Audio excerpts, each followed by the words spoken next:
So Ghana has decided to open our doors to the African Americans, Afro Caribbeans that left Africa for about 400 years ago. Ghana has decided to grant them citizenship, and they granted over 100 African Americans and Afro Caribbeans as part of Year of Return. 126 African Americans, Afro Caribbeans, dressed in traditional colorful costumes, became Ghana's newest citizens. The oath of allegiance was administered by a judge in a ceremony at Jubilee House, the seat of government.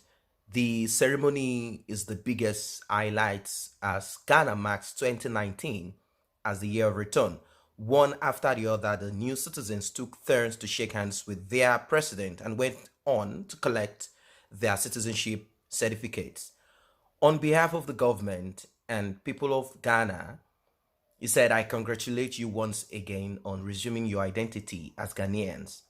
President Nana Akufo-Addo said in a speech on Wednesday, November 27th. This year marks 400 years since the anchoring of an English ship in Jamestown, Virginia, in the United States, carrying a small group of enslaved Africans, while Africans had been in other parts of America's region, including the present day United States, before 1619. That here is widely regarded as the commencement of the slave trade in the United States of America. Although there have been a lot of arguments as regards the number of years. Some say it is more than 400 years, and I want to believe that it's more than 400 years. Slave trade is more than 400 years. I'm talking about the transatlantic ocean slave trade. It is reported throughout 2019, Ghana has been hosting a raft of activities at home and abroad to encourage descendants of those who were forcibly sent away to return. In June, the president embarked on a five-nation tour of the Caribbean to promote this initiative. He said, we recognize our unique position as a location for 75% of the slave dungeons built on the west coast of Africa through which the slaves were transported. That is why we had a responsibility to extend a hand of welcome back home to Africans in diaspora, the president added in his speech. The most valuable possession that was once taken away from us was our identity and our connection. It was like severing the umbilical cord. But tonight, our identity, the dignity, the pride that has been absent is restored here. Rabbi Cohen, who spoke on behalf of the new citizens, said, this is not the first time Ghana has given citizenship to diasporans, African, who have established residency. In one of his last acts in office, former President John Mahama witnessed a naturalization ceremony restoring citizenship to 34 diasporan Africans in December 2016. The idea of a homecoming of our brothers and sisters who were taken away is one that Ghana has long fancied and championed right from the founding of the modern nation in 1957. Early Ghanaian leaders, led by the first president Kwame Nkrumah, preached Pan-Africanism, one that transcended the shores of continental Africa. The granting of citizenships gave an added force to the country's right of abode law, which was passed in 2011. That law gives anybody of African ancestry in the Americas or Caribbean, whatever you want to, anywhere you have them, the right to stay in Ghana indefinitely. Aside from sentimental reasons, the return of the African diaspora is economically pragmatic for Africa. Earlier this year, the government waived visa requirements for some countries and slashed the cost of a visa on arrival in half in hopes that heritage tourism will bring much needed revenue. So it's not just about we love our brother. There is also financial implications. There are also incentives, money. About 500,000 tourists are expected to visit Ghana during the year of return, up from the 380,000 that visited in 2018. Businesses are eagerly anticipating an influx of visitors over the festive season, with the Afro Nation and Afrochella festivals expected to attract thousands of young diasporan Africans in the United States this year. Ghana has been heralded as a major end-of-year vacation destination among some African American celebrities, black college alumni organizations, and similar groups. The government is also not losing sight of the investment potential and human capital of the highly educated returnees who decide to permanently move to Ghana. So one would ask, where is the giant of Africa? Nigeria, Niger area. Although I expect that name to be changed anyway, no one should be proud of being a Nigerian. It's simply Niger area. Same with Niger, a neighboring country close to the same Niger area. So it's simply British named it Niger area, while the French named the other country Niger area, but pronounced in French Niger. It's a shameful name. It's a demeaning name. It's not a name that anyone should accept at all. I think they need to work on that. They need to get rid of that.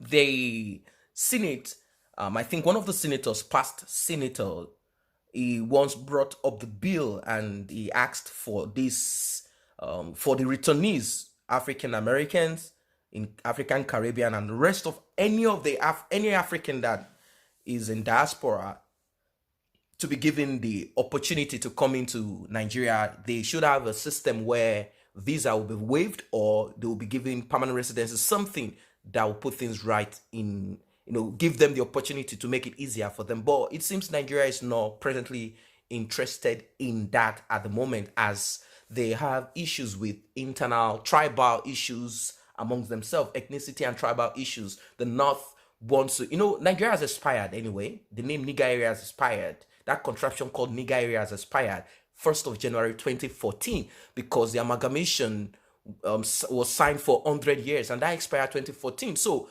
Nigeria has ended. So what we have right now is just, I don't know. I don't know what I'm going to call this anyway, because they have not even sat down to decide on the next level.